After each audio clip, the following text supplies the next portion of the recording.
Most fans of snooker will agree that one of these two is clearly the greatest player of all time, but the debate really starts when you ask them which one. And it's a question I can't fully answer because their careers didn't fully overlap and there are far too many variables. However, I do have a way of showing you which of them has played the best shots during their careers. So is it Hendry or O'Sullivan? Who's played the greatest ever shots? To do this, I've chosen a few of the most significant shots that each of them played, and to find out who has the best shots, I'm going to be playing similar shots from each player, and that starts with power screw shots. Late on in his second round match against Jimmy White in the 1988 World Championships, Stephen knocked in this long red and screwed all the way back for the blue. This was especially significant because he then cleared the table with a 108 break to level the match off at 11 all. This was the first time the two ever met at the World Championships and Jimmy just edged it 13-12. I'm struggling a little bit to get enough spin on the cue ball because of my new tip, something that made me go a bit yokel at the end here. That took some effort, that did.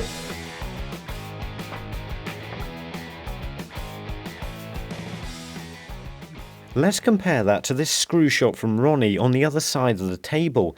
He's a little bit closer to the red here, but manages to get the cue ball to come all the way back for the brown. In a way, it's an easier shot because I'm closer to the red, but the pot itself is harder. It came up a fraction short, but I was fairly happy to get it in just 2 attempts.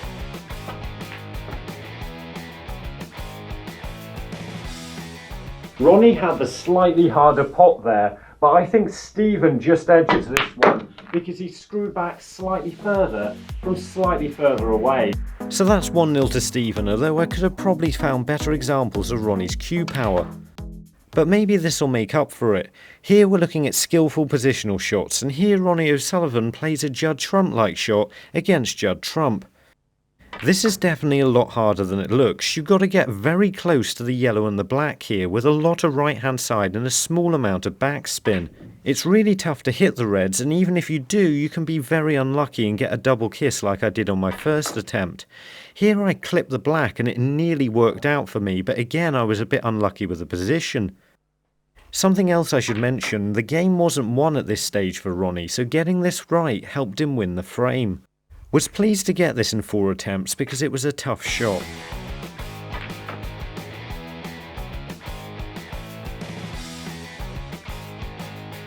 Finding himself slightly out of position against Mark Williams, Stephen finds an unusual way to get back on the black here. Stephen didn't play a lot of exhibition shots, so I was pleased to find this one. You just need to stun this at exactly the right angle to get it to hit the jaw and come back towards the black. You need a lot of confidence with this because you're playing the cue ball incredibly close to the pocket and you're never quite sure how it's going to come out. So how do you think this stacks up to Ronnie's shot against Judd earlier?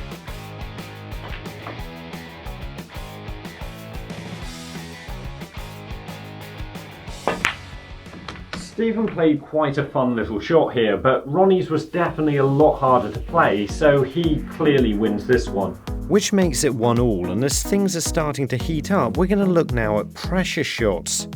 And we're going to start with this blue from Stephen Hendry in the 1990 UK Championships against Steve Davis. This was part of a match-saving clearance to take it to a deciding frame, and the blue was probably the hardest shot out of all of them.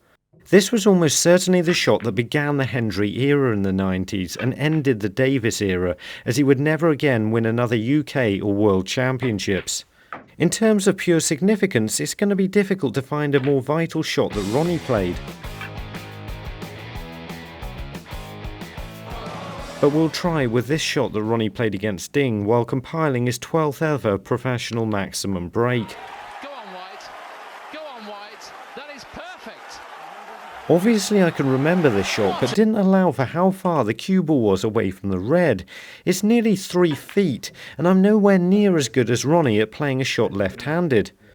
But I decided to give it a go anyway. I was just trying to put as much backspin on the cue ball, which wasn't exactly easy with my left hand, and nor was the pot. But when I actually potted the red, I only stunned it. On my next attempt, I managed to screw it back a little bit, but that was nowhere near. Yeah, I don't think that's happening left-handed. So I did the only thing I could do and used the rest. This didn't exactly make the pot any easier, but gave me a pretty good chance of being able to screw back at least close to the black. Just to be clear, even if this was on the right side of the table for me, I'm not sure I'd get it too quickly.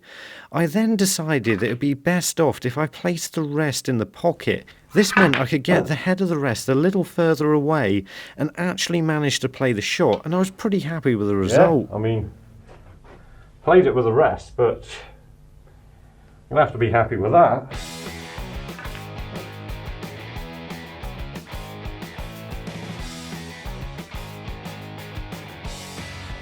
This is definitely the most difficult decision I have to make today because of how important both shots were to the situation they were played in. To start off with, the Stephen Hendry shot was definitely more significant. That's probably the most vital shot he's played in his entire career up to that stage. But I'm going to give it to the Ronnie O'Sullivan shot just because of how difficult it was and the fact that he made a 147 on the back of it. So here, it's close, but it just about goes to Ronnie.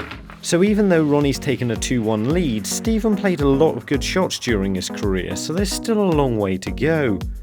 After we find Demon Sweeney from Conception Bay, South Newfoundland, Canada, we are going to look at attacking positional shots. We're going to start with this one from Ronnie against John Higgins in the Players' Championships. The match itself wasn't going too well for him, but he managed to get in position nicely here and win the frame. This shot requires a lot of backspin and right-hand side and wasn't exactly easy because I had to bridge over the green. This meant I kept hitting it a little bit too soft, and I caught the corner of the pack a couple of times, but this wasn't quite the split I was looking for.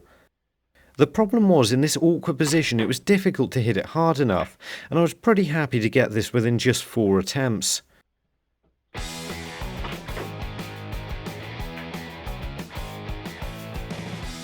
Against that, we're putting up this shot from Stephen Hendry. Turning down an easy blue, he decides to play the pink and screw the cue ball across the table. This is a brilliant positional shot and got him nicely back in perfect position. This is by no means an easy shot and you have to cue it really well, but it turned out to be a lot more straightforward than I remembered.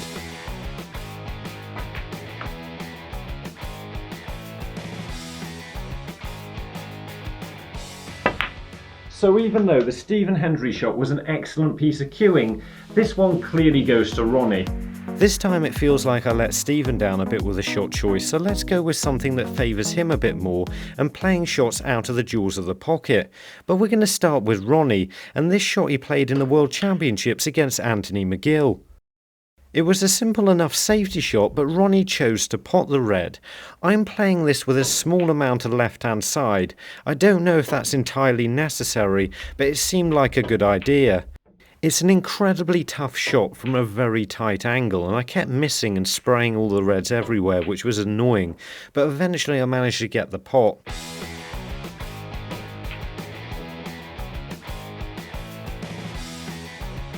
What are we comparing this to? Well, of course, Stephen Hendry's match-saving pot against Jimmy White in the World Championship final. This is the shot that Stephen himself chose as the most important he played during his entire career. If he'd missed this, he'd almost certainly have lost the World Championship final to Jimmy because he'd been too far behind going into the final session. Ronnie had what was clearly a harder pot, but he wasn't really under any pressure to get it. So there's no prizes for guessing who won this one.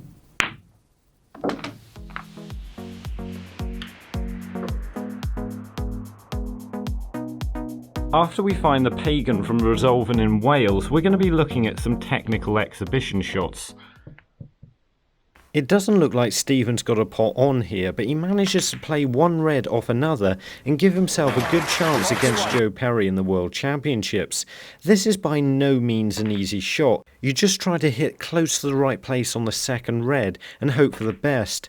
I was delighted to get this in just 2 attempts.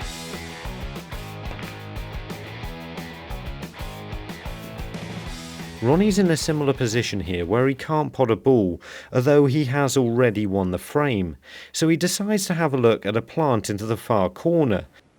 This is both incredibly difficult to line up and play accurately enough, and after 27 attempts, I still hadn't managed to pot the red. This completely ran me out of space on my camera, and I somehow lost the file, although I don't know if you want to see me attempt this shot 27 more times than I'm going to have a go at here. This was incredibly frustrating because I got roughly this close with every single shot, and when eventually I got it, I actually had to have a bit of a lie down.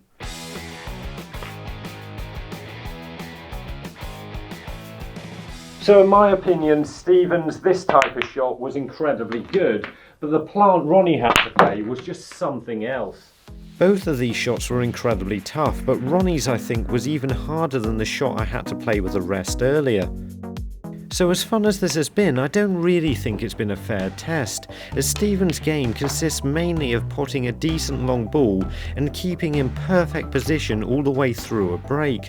Because of his excellent position, Stephen rarely has to play an awkward shot, and the fact that his career started so long ago means we have far less video of him playing snooker. Ronnie's long potting is also excellent, so is his positional play. He's just a little bit more inconsistent sometimes, and that means he plays a lot more recovery shots.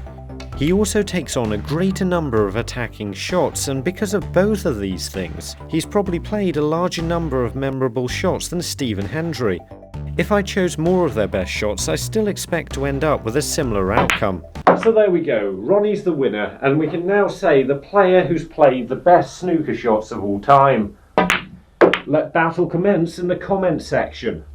I wasn't sure about making this type of video, but ended up quite enjoying it, so hit the like button if you want to see more of these. And if you want to see more videos where I recreate players' shots, have a look at these two. And remember, don't just watch play, and make the commitment to becoming a better player by subscribing to the channel and visit the website. See you later.